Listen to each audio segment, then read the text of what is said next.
Title ఎందుకు పెట్టాలనుకున్నారు? మామూలుగా ఏం చేద్దాం ఏం పెడదాం అనే ఒక ఆలోచనలో ఉన్నప్పుడు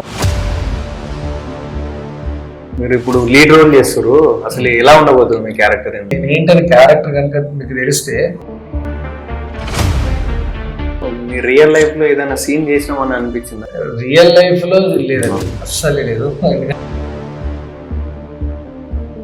టెక్స్ట్ చూస్తే అసలు నాకు రాక తప్పు అనిపిస్తున్నా, అసలు ఏం లేదు. కంగారులో అడవుడిగా ఫోన్ చేసి డైరెక్టర్ గారు మీరు ఏం చేసారు, పోస్టర్ కూడా డిజైన్ చేసింది, కనీసం స్పెల్లింగ్ మిస్టేక్ కూడా చెక్ చేసుకో.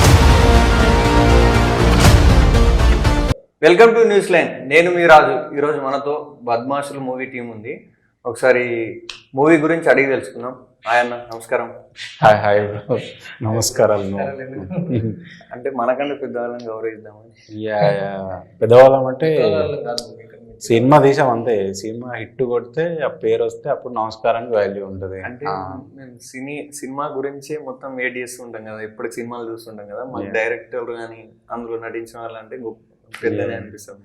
నాకు అట్లా ఏముండదు, మన అందరం ఒకటే అనిపిస్తుంది, మా యాక్టర్స్ కూడా. ఎందుకంటే నేను ట్రైలర్ చూసేసిన, అది ఇప్పటికి 10-15 సార్లు చూసిన, ఇప్పటికి నవ్వుతూనే ఉన్నా. అందుగురించి బాగా తీసారని. సినిమా చూసినాక అప్పుడు మాట్లాడుకుందాం దాని గురించి. నాకైతే కాన్ఫిడెంట్ గా హిట్ అవుతుంది అనిపిస్తుంది. Thank you. అసలు ఇప్పుడు బద్మాషులు టైటిల్ చూస్తే మాత్రం ఈ తెలంగాణ వాళ్ళకైతే ఇది బాగా వాడుకలో ఉంది, వాళ్ళకందరికి తెలుసు. అసలు ఈ టైటిల్ ఎందుకు పెట్టాలనుకున్నారు? బేసిక్గా నేను స్టోరీ అంతా రాసిన తర్వాత టైటిల్ గురించి ఏం పెడదాం అన్నప్పుడు ఇంట్లో అమ్మ యూజువల్గా వాడుతూ ఉంటుంది అనమాట. మా తమ్ముడు ఉన్నాడు అనమాట, మేము కొంచెం చెప్తేనాం అనమాట, ఇద్దరు బద్మాషులే అన్నట్టు తిడతా ఉంటుంది అనమాట. తిట్టడం కాదు కానీ అంటుంటుంది, కామెడీగానే అంటుంటుంది ఆమె, ఇద్దరు బద్మాషులే చెప్పేది ఏముంది అన్నట్టు.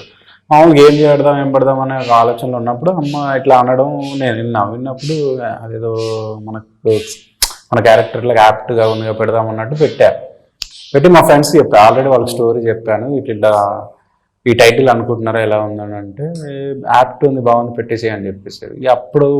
అప్పటి నుంచి ఇప్పటిదాకా ఇంకా దాని గురించి ఆలోచించాలి. ఈవెన్ యాక్టర్స్కి నరేషన్ చేసేటప్పటికి ఆ స్క్రిప్ట్ బుక్ మీద బద్మాషులు టైటిల్ ఉంది. అంతే, అట్లా వచ్చింది టైటిల్. అంటే ఎవరైనా యాక్టర్స్ అడిగారా ఏంది టైటిల్ ఇలా ఉన్నాయి? రియల్గా అంటే ఎవరు అడగలే, అసలు యాక్టర్స్ కాదు, మామూలుగా షూటింగ్ చేసేటప్పుడు వచ్చి ఎవరైనా కొత్త తెలియని వాళ్ళు ఏం సినిమా షూటింగ్ జరుగుతుంది అనేది బేసిక్ క్వశ్చన్ వేస్తారు. వేసినప్పుడు మేము ఏమాత్రము ఆలోచించకుండా బద్మాషులు అని చెప్పేవాళ్ళం. వాళ్ళ ఫేస్లో చిన్న స్మైల్ కనిపించేది అనమాట. ఈ టైటిల్ ఎంత ఫన్నీగా ఉంది అనుకుంటారు. బద్మాషులు అనగానే ఫన్ కదా, కొంచెం అంటే ఫన్నీ గైస్ను కొంచెం ఇట్లా ఫంకీ ఉండే వాళ్ళని బద్మాషులు అంటారు. తిట్టు అని కాదు, అది తిట్టు అనేది ఎట్లా స్పెక్ట్లే అయింది కానీ వాడుక భాషలో వాడే ఒక ఫంకీ వర్డ్ లాగా ఉంటుంది తెలంగాణలో. సో అట్లా బద్మాషులు అని చెప్పి చిన్న స్మైల్ కనిపించేది వాళ్ళ దాంట్లో. అరే టైటిల్కి ఏమవుతారు, మన సినిమా మొత్తము లాఫర్ రైడే కదా, చాలా హ్యాపీ అనిపించేది అనమాట. సో టైటిల్ గురించి పెద్ద డిస్కషన్ అయితే ఎక్కడ జరగలేదు. మీకు ఎట్లా అనిపించింది? టైటిలే డిఫరెంట్ గా ఉంది. ఇప్పుడు ఊర్లో ఏదన్నా లంగ పని చేసినామని అంటారు, లంగ పని చేసిన వాళ్ళని ఏమంటారు అంటే ఆ బద్మాషి గాళ్ళని పట్టుకరదియా, ఊర్లో పంచాయతీ పెట్టినప్పుడు ఇలా మాట్లాడతారు. వీళ్ళకి కూడా ఒక పంచాయతీ ఉంటుంది, అది ఏంటిది అనేది June 6th రోజు తెలుస్తుంది మీకు. ఈ టైటిల్ డిఫరెంట్ ఉంది, మళ్ళీ అందులో చూస్తే మందు సీసనా కళ్ళు సీసనా అది మాకేం అర్థమవుతుంది. అదా ట్రైలర్లో చెప్పాం కదా, వీళ్ళు కొంచెము ఆల్కహాలిక్స్ ఉంటారు అనమాట. సో వాళ్ళ ఎందుకు అట్లా మారారు అనేది బ్యాక్ స్టోరీ ఉంటుంది. సో అది మన సినిమాలో చూస్తాం, బాగుంటుంది. దాని గురించి అర్థమవుతుంది. కత్తెర గురించి ఏంటి? కత్తెర ఏంటంటే వాళ్ళ ప్రొఫెషన్ అనమాట. నేను బేసిక్గా టైటిల్లో కూడా కథ చెప్పే ప్రయత్నం చేశాను అనమాట. ఇది ఇద్దరి వ్యక్తుల కథ. సో బద్మాషులు, ఒకడుంటే బద్మాషి, ఇద్దరు ఉన్నారు కాబట్టి బద్మాషులు. సో వీళ్ళ కోర్ క్యారెక్టరైజేషన్ ఏంటంటే వీళ్ళు కొంచెం ఆల్కహాలిక్స్, తాగుబోతులు. సో వాళ్ళు ఎందుకు అలా మారని బ్యాక్ స్టోరీ ఉంటుంది, రీజన్ బాగా ఉంటుంది అనమాట, కన్విన్సింగ్ గానే ఉంటుంది. సో అది చెబుదాం అనుకున్నా, సో అది పెట్టాను. నెక్స్ట్ వీళ్ళు ప్రొఫెషనల్ పరంగా కూడా ఒకరేమో టైలరు, ఒకరేమో బార్బరు. వీళ్ళిద్దరు కామన్గా యూజ్ చేసే టూల్ సిజర్, కత్తెర. సో అందుకోసం కత్తెర అక్కడ పెట్టి అందులోనే కథ టైటిల్లో కూడా కథ చెప్పే ప్రయత్నం చేశాను అనమాట. అది అన్న, మీరు ఇప్పుడు లీడ్ రోల్ చేస్తారు, అసలు ఎలా ఉండబోతుంది మీ క్యారెక్టర్? ఇందులో క్యారెక్టర్ ఎలా అంటే ఇంకా త్రూఅవుట్ ఫన్తో ఉంటుంది. ఫన్ రైడ్ లాగే ఉంటుంది. ఇంకా మాకు ఆ, అంటే వన్స్ ఒకసారి స్టార్ట్ అయితే నేను ఏంటని క్యారెక్టర్ కనుక మీకు తెలిస్తే ఒక 10-15 మినిట్స్ తర్వాత మాకు ఒక స్టోరీ, ఏదైనా ఒక స్టోరీ స్టార్ట్ అవ్వడానికి టైం పడుతుంది కదా. సో కనెక్ట్ అవ్వడానికి కానీ, వాళ్ళు ఏం చేస్తున్నారు కానీ, క్యారెక్టర్ ఒక్కొక్కరు రివీల్ అవుతుండడం కానీ. సో వన్స్ స్టార్ట్ అయిందంటే అరే వీళ్ళు నిజంగా బద్మాషులు అనే ఫీల్తో ఇంక వెళ్ళిపోతూ ఉంటుంది. అట్లా బాగా కనెక్ట్ అవుతుంది. అంటే ఈ సీన్ లో మీరు యాక్ట్ చేసేటప్పుడు మీ రియల్ లైఫ్ లో ఏదైనా సీన్ చేసినామని అనిపించిందా? రియల్ లైఫ్లో లేదండి, అస్సలే లేదు. ఎందుకంటే నేను అట్లా చేయలేదు కూడా. అంటే మనం సిన్సియర్గా మన పని మనం చేసుకొని వెళ్ళిపోయాం తప్ప ఎక్కడ మనం ఇలాంటి బద్మాషులు చేసలు అయితే నేను చేయలేదు. సో చిన్నప్పుడు అయితే చేసి ఉంటాం కదా, అంటే తెలియకుండా చేసేది దాన్ని కూడా మనం బద్మాషులు అంటాం బేసిక్గా. ఇంట్లో చెప్పకుండా సినిమాకి వెళ్ళడం కావచ్చు, లేదంటే క్రికెట్ ఆడడం కావచ్చు, మనం ఏదైనా గోటీలు ఆడుకున్నా, ఏదైనా సంథింగ్ అంటే వాళ్ళు పేరెంట్స్ తెలియకుండా చేసేటి మనం మళ్ళీ తెలియకుండా మళ్ళీ మెల్లగా ఇంట్లో మెల్లగా జారుకోవడం కానీ, తప్పించుకోవడం కానీ ఇట్లా చేసేవాళ్ళు. ఇంట్లో తెలియకుండా సినిమాకి పోవడం కాదు, సినిమాకి పోయించిన తర్వాత మళ్ళీ వాళ్ళకి చెప్తాం చూడు, ఏదో ఒక రోజు గుర్తు చేస్తాం, అది బద్మాష్. అట్లా తెలియకుండానే జరిగింది కానీ బట్ ఎప్పుడు దొరకలేదు. ఇప్పుడు చూస్తే నాకు తెలిసి దొరకబడుతుంది. నేను నాకు గుర్తుంది, మా బావ వాళ్ళకి రాసిచ్చు అనమాట, ఇంకెప్పుడు మళ్ళీ సినిమా పోనని చెప్పి మళ్ళీ వెళ్తాం. అంటే వాళ్ళని ఒకసారి పట్టుకున్నారు, నాకు గుర్తులేదు ఎక్కువ కానీ వాళ్ళ దగ్గర ఇంకా చిట్టి ఉంది. మన రీసెంట్ గా చూపిస్తున్నారు, అదే నువ్వు రాసిన చిట్టి ఉంది చూడు, నువ్వు సినిమాకి ఇంకోసారి పోను. ఎందుకంటే నేను 5 రూపాయలు ఉన్నా 10 రూపీస్ ఉన్నా వెళ్ళిపోయాను అనమాట సినిమాకి. అదొకటే నాకు బాగా ఎంటర్టైన్మెంట్, సినిమా పిచ్చి. అంటే ఇప్పుడు మీరు ఇందులో సీన్ చేసేటప్పుడు, యాక్ట్ చేసేటప్పుడు మీ ఫ్రెండ్స్ కానీ ఎవరైనా ఇటువంటి పనులు చేసిన వాళ్ళు గుర్తుకొచ్చారా? నా ఫ్రెండ్స్ అయితే ఉన్నారు, వాళ్ళు మాత్రం భలే చాలా ఉన్నారు అట్లా. అంటే బద్మాషులు ఏంటంటే ఒక ఎగ్జాంపుల్ చెప్తా. ఒకడు మామూలుగా వాగులో మేము ఈత కొడుతుంటాం కదా, సో ఈత కొడుతున్నాడు వాడు, అక్కడ దాకా వెళ్ళాడు, వాడు తినాక మధ్యలోకి వెళ్ళాక వాడు మునిగిపోతున్నాడు. ఏంటి బాగానే కొడుతున్నాడు కదా, ఆడికి వెళ్ళి ఇంకా సరే ఒకడు దునికాడు, వాడు దునికి వాడికి ఆపడుతుంటే వాళ్ళు ముంచుతున్నాడు అంట. వాడు తీసుకొచ్చి మంచిగా, కానీ ఏంటో నీకు ఈత వచ్చారంటే ఏమో రాని మధ్యలోకి వెనక మర్చిపోయిన రాను ఈత మర్చిపోయినా ఇదేంద్ర రే ఈత మర్చిపోవడం ఏంద్రా బాబు అసలు అంటే ఏమోరా నాకు అర్థం కాలేదు అంటే. అట్లా మా వాళ్ళందరూ ఫన్ నాతో చేశారు తప్ప నేను చేసిన తక్కువ. ఈ ట్రైలర్ చూసినాక మొత్తం తెలంగాణ యాస గురించి ఉంది. మీరు తెలంగాణ యాస మీద ఏమైనా పట్టు ఉందా? మీ బ్యాక్గ్రౌండ్ ఏంటి? నాది కంప్లీట్ విలేజ్ బ్యాక్గ్రౌండే. మాది భువనగిరి పక్కన విలేజ్ టేకుల సోమవారం అని. సో చిన్నప్పటి నుంచి నేను +2 వరకు అక్కడే ఉండి డేస్ స్కాలర్ లాగా చదువుకున్నవాడిని. సో అదంతా ఎప్పుడైనా టీనేజ్లో ఉన్న మెమరీస్ ఎక్కువ స్ట్రాంగ్గా గుర్తుంటాయి కదా. సో నా టీనేజ్ అంతా అక్కడే ఉంది కాబట్టి ఆ భాష పైన దానిపైన స్ట్రాంగ్గా ఉంది గ్రిప్. ఇక్కడికి వచ్చినాక కొంచెం పొల్యూట్ అయ్యాలి కానీ, సో అదైతే ఇప్పుడు మర్చిపోలేం కదా మన భాష. అది అంటే ఇప్పుడు బల్గం సినిమా చూసిన తర్వాత అనిపించిందా నా యాస ఇలా తీస్తే కూడా సినిమా కాన్ఫిడెంట్ గా పెద్ద హిట్ అవుతుంది? అంటే అంతకుముందు బల్గం ముందు మన యాసతోనే ఒక సినిమా తీస్తే హిట్ అవుతుందో హిట్ కాదో అని కొద్దిగా డౌట్ పడుతుంది. కానీ బల్గం తర్వాత మీకు కాన్ఫిడెంట్ పెరిగిందా? బలగం అని కాదు కానీ అంతకంటే ముందే పెళ్లి చూపుల్లోనే తరుణ్ భాస్కర్ గారు ట్రై చేశారు, అంతకంటే ముందు ఉన్నాయి. బట్ ఇంకా జనాల్లో ఈ భాష ఆ భాష అనే భేదం లేకుండా చూడడం స్టార్ట్ చేశారు కదా. సో ఇప్పుడు మనోళ్ళు పాన్ ఇండియా సినిమా చూస్తున్నారు, వేరే లాంగ్వేజ్ సినిమాలు కూడా చూస్తున్నారు కదా. సో అట్లా చూస్తారా చూడరా అని నా అదే డౌట్ అయితే లేదు. ఎందుకంటే కామెడీ అనేది యూనివర్సల్, ఎవరికైనా కామెడీ. ఇప్పుడు భాష రానోడు కూడా విజువల్ కామెడీ చూసి ఎంజాయ్ చేస్తాడు. సో ఈ సినిమాలో వర్బల్ కామెడీ ఉంది, విజువల్ కామెడీ ఉంది, అన్నీ ఉందన్నమాట. సో ఆ డౌట్ అయితే ఎప్పటికీ లేదు నాకు. అప్పటి నుంచి గమనిస్తున్నా, నాకు ఎక్కువ ఇంగ్లీష్ రాదు. ఆ టెక్స్ట్ చూస్తే అసలు నాకు రాక తప్పు అనిపిస్తున్నా. అసలు ఏంది అది బేసిక్గా ఈ ఏ క్యారెక్టర్లకైనా ఎడ్యుకేషన్ ఉంటుంది కదా. ఇప్పుడు మామూలుగా ఇద్దరి బద్మాషుల క్యారెక్టర్ కూడా ఎడ్యుకేషన్ స్టాటస్ ఏంటి, స్టడీ ఎంతవరకు చదువుకున్నది అనేది తెలియడానికి. సో అలా ట్రై చేస్తాం. బేసిక్గా ఏఐ అని ఉంటుంది కదా, ఆర్టిఫిషియల్ ఇంటెలిజెన్స్, ఇది బిఐ అనమాట, బద్మాషుల ఇంటెలిజెన్స్ అనమాట. సో వాళ్ళ స్పెల్లింగ్ మిస్టేక్స్లు ఎలా ఉంటాయి, వాళ్ళ ఇంగ్లీష్ ఎలా ఉంటుంది అని చెప్పడానికి కొత్తగా ట్రై చేసాం అనమాట. సో అంటే మనం ఏ ప్రయత్నం చేసినా కొంచెం ఫస్ట్ యూనిక్గా ఉండాలి కదా అనే దాంట్లో వచ్చింది ఐడియా. సో టెక్స్ట్ అంటే గుర్తొచ్చింది. మేము యాక్చువల్లీ ఫస్ట్ పోస్టర్ జనరల్ గా మా దాంట్లో పెట్టుకున్నాం చూడగానే అంటే ఎలా ఉందని. అన్న ఏంటన్నా పోస్టర్ అంత తప్పు ఉందన్న, స్పెల్లింగ్ చూడండి అన్న, అసలు తప్పులు ఉన్నాయన్నా, అసలు అన్న ఇట్లా రిలీజ్ చేయకుండా అన్న చెక్ చేసుకున్నాను అన్నాడు.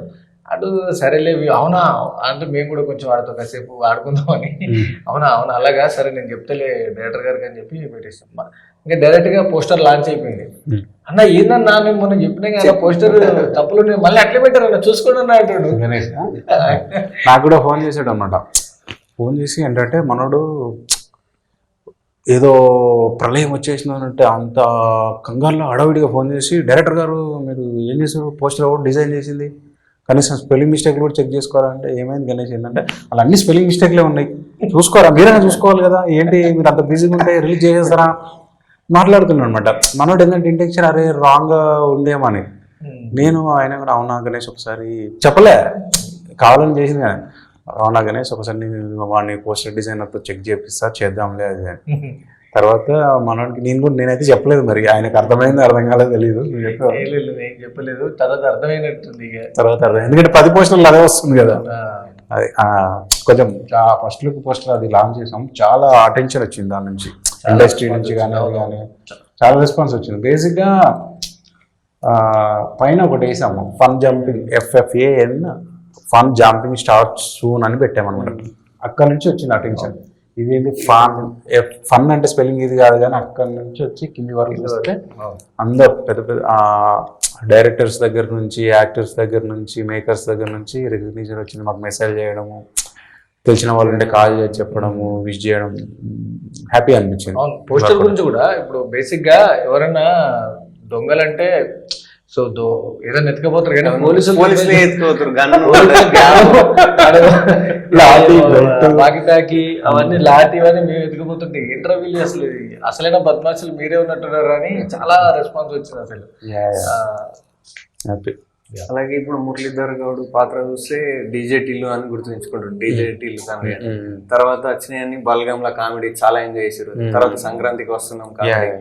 ఇప్పుడు ఇందులో ఎలా ఉంటుంది కామెడీ? ఇది చాలా కొత్తగా ఉంటుందండి. మురళీధర్ గౌడ్ గారు నాకు తెలిసి మా సినిమాలో ఫస్ట్ పోలీస్ గెటప్ చేశాడు, నాకు తెలిసి ముందు చేశాడు కదా నాకు తెలియదు, మా సినిమా ఫస్ట్ అనుకుంటా. సో చాలా కొత్తగా ఉంటుంది. ఇంతకుముందు చూసిన మూవీలో ఆయన టైమింగ్కు మా సినిమాలో టైమింగ్కు చాలా తేడా ఉంటుంది. ఆయన అపిరెన్సే ఫన్నీగా ఉంటుంది మా సినిమాలో. ట్రైలర్లో కూడా చూస్తే వీళ్ళ కేసు నాకు వచ్చిందని చెప్పేసి కేసు నాకు వచ్చింది అంటే అంత హిలేరియస్ ఉంటుంది. వీళ్ళ కేసు ఇప్పుడు నేను హ్యాండిల్ చేయాలంటే ఒక చిన్న ఇది ఉంటుంది అనమాట. ఆయన వాక్ చేస్తుంటే కూడా ఫన్ వస్తుంది.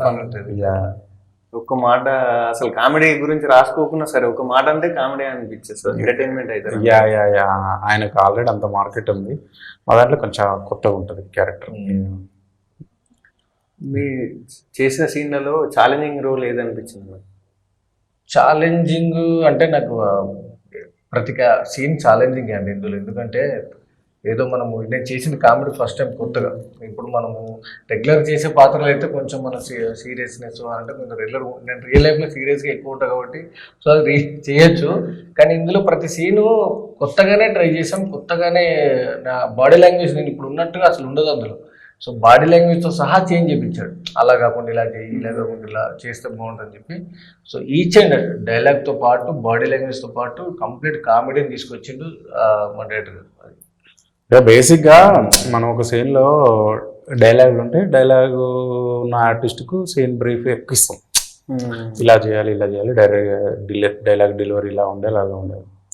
ఒక్కోసారి రియాక్షన్ ఉన్న ఆర్టిస్ట్కి మనం చెప్పడం ఆ కంగారులో కానీ బిజీలో కానీ షార్ట్లు అవ్వకపోవడం, స్లో ఫేజ్ ఉండడం వల్ల చెప్పడం మర్చిపోతాం. సో మన డైలాగ్ అంటే వచ్చి సార్ నా ఎక్స్ప్రెషన్ ఏంది, ఎలా ఇవ్వాలి, అడిగి గుర్తు చేయడము. అంటే ఇట్లా కావాలంటే మనడు అట్లా ఇవ్వచ్చా, ఇట్లా ఇస్తా అని కొన్ని మంచిగా అడిగేటోడు అనమాట. మనకి అనిపించింది మన సినిమా అంటే చాలా ప్యాషన్ ఉంది, రియాక్షన్ కూడా అడిగి చేయించుకోవడం అనేది గ్రేటే కదా. బేసిక్గా ఆయన డైలాగ్ చెప్తుండగా మనం నిలబడదాం అనుకోకుండా ఏం రియాక్షన్ ఇవ్వాలి. నేను ముందు చెప్పినప్పుడే క్యారెక్టరైజేషన్ ఇట్లా ఉన్నా అన్నప్పుడు ఆయన అది మైండ్లో పెట్టుకొని ఉన్నాడు. సో దీనికి నా రియాక్షన్ పడాలి కదా, ఇక్కడ సార్ మర్చిపోయిండే అని వచ్చి అడిగి గుర్తు చేసుకొని నేను ఇట్లా చేస్తే బాగుంటుందని చెప్పడం బాగా వర్కౌట్ అయింది. ఊర్లలో డబ్బులు ఉన్నా సరే కొన్ని కొన్ని చిన్న అవసరాలకు చిన్న దొంగతనాలు చేస్తారు. ఊర్లో ఇప్పుడు చిన్న విలేజ్ అంటే స్కూల్ ఒక్కటే ఉంటుంది ప్రభుత్వం నుంచి నడిచేది అంటే, ఇప్పుడు అందులో స్కూల్లో దొంగతనం చేసినట్టు మాకు అనిపిస్తుంది. మళ్ళీ పనిష్మెంట్ కూడా అందులోనే వాళ్ళకి ఇచ్చిన స్కూల్ క్లీన్ చేసుడు కానీ అనిపించిన ట్రైలర్ అదే లేదు, అది కాదు మీరు అనుకుంటుంది. బట్ మీ ఎక్స్పెక్ట్ ఏదో అంటే ప్రెడిక్ట్ చేశారు ఇలా అయ్యి ఉంటుందని, అది కాదు ఇంకా వేరే ఉంటుంది స్టోరీ. మీరు June 6th చూస్తే క్లియర్గా అర్థమైంది. అలాగే కళ్ళు దొంగతనాలు కూడా, కళ్ళు చాలా ఫేమస్. పొద్దున వెళ్ళి అతను రాకముందే గౌడవం రాకముందే పోయి కళ్ళు దొంగతనం వేసుకొస్తారు. ట్రైలర్ చూస్తే అలానే అనిపించింది మాకు. అట్లా కాదు, కళ్ళు సీన్ అయితే ఉంది, బట్ అది కాదు కంప్లీట్ గా. వీళ్ళు మీరు అన్నట్టు ఆ విలేజ్ లో అలా చేస్తారన్నారు కదా, వీళ్ళు ఇంకా నెక్స్ట్ లెవెల్లో చేస్తారు. అది ఏందనేది బాగా ఇంట్రెస్టింగ్ ఉంటుంది. వీళ్ళు అట్లా చేయరు, ఇంకా నెక్స్ట్ లెవెల్లో చేస్తారు అనమాట. అది ఎక్స్పెక్ట్ చేయరు. అది అంటే మాకు సీన్ ఎలా వెళ్తాను ఇప్పుడు బేసిక్ గా, ఇప్పుడు మనం ఒక థ్రిల్లర్ సినిమా చూసినా అయితే మనం ఎక్స్పెక్ట్ చేస్తాం, ఓహో ఇతనే థీఫ్ అయి ఉంటాడు, ఇతను మర్డర్ చేసి ఉంటాడు, సో ఇతను సస్పెన్స్ లో పెట్టి ఉంటారు అంటే స్క్రీన్ ప్లే బట్టి మనకు అనుకుంటాం. కానీ దీంట్లో అరే నెక్స్ట్ ఇలా కూడా ఇలా చేశారంటారు, ఎవరిదాకా మంచోళ్ళు అనుకున్నాం గారు, ఇలా చేశారంటారు. సరే చెడ్డోళ్ళు అయితే అయ్యారు, బద్మాషులు అయితే చేశారు, మళ్ళీ ఇప్పుడు మంచోళ్ళకి మరి అంటే డిఫరెంట్ ఇమ్మీడియట్ గా చేంజ్ ఓవర్ అవుతుంటారు క్యారెక్టర్స్, అలా మూవ్ ఆన్ అవుతుంటాయి సిచ్యువేషనల్ తగ్గట్టుగా. అంటే ఇప్పుడు సిచ్యువేషన్, ఇప్పుడు మన సిచ్యువేషన్ ఇద్దరు కాబట్టి ఇలా మాట్లాడుతున్నాం, మళ్ళీ వేరే సిచ్యువేషన్ తొందరగా వేరే వస్తే వేరే మాట్లాడుతాం. అట్లా నెక్స్ట్ ఏం సీన్ జరుగుతుందో ఎక్స్పెక్ట్ చేయరు. అది మా ప్లస్ అని నేను భావిస్తున్నాను. ఎందుకంటే అందరు జనరల్ కామెడీ అంటే ఏదో ఒక సీన్ కామెడీ అనుకుంటారు.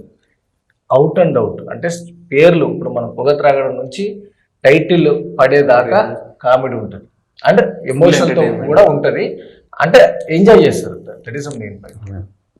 అంటే ట్రైలర్ చూస్తే ఊర్లలో జరిగేటి అన్ని ఉన్నాయి ఇందులో. అసలు రియల్ లైఫ్ లో మీద ఏదైనా క్యారెక్టర్ ఉందా, లేకపోతే మీ ఫ్రెండ్స్ నుంచి తీసుకున్నారా? ఇందులోనా ఫ్రెండ్స్ అని కాదు, నేను చిన్నప్పటి నుంచి చూసిన క్యారెక్టర్స్ నుంచి రాసిన కథ ఇది. అందుకు కొంచెం రియలిస్టిక్గా వచ్చింది సినిమా. June 6th మీరు చూసి చెప్పాలి మీకు ఎలా అనిపించింది ఏంటి అని. నాకైతే ట్రైలర్ చూస్తే నచ్చేసింది, బలగం లాంటి సినిమా అనిపిస్తుంది నాకు. ఆబ్వియస్గా మంచి గొప్ప సినిమాతో పోల్చారు, థ్యాంక్ యూ. మా సినిమా కూడా అంత హిట్ అవ్వాలి, మాలో ఉన్న యాక్టర్స్ కానీ మా టెక్నీషియన్స్ కూడా గుర్తింపు రావాలని కోరుకుంటున్నాం మేము కూడా. ఫైనల్ గా బద్మాషులు మూవీ సినిమా చూడాలంటే ప్రేక్షకులకి ఏమని చెప్తారు? 2 గంటలు మీ ఫ్యామిలీతో ఎంటర్టైన్ అవ్వాలంటే మా సినిమా చూడండి. అలాగే మీ ఫ్రెండ్స్తోనే వైబ్ అవ్వాలంటే, ఫ్రెండ్స్తో అయితే వైబ్ అవుతాం కదా ఈ ముందర ఫిల్మ్ అనేసి, సో అలాంటి ఫిలిము ఈ బద్మాషులు June 6th రిలీజ్ అవుతుంది.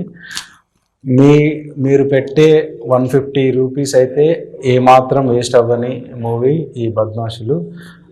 Please go and watch on June 6th in theaters. Thank you.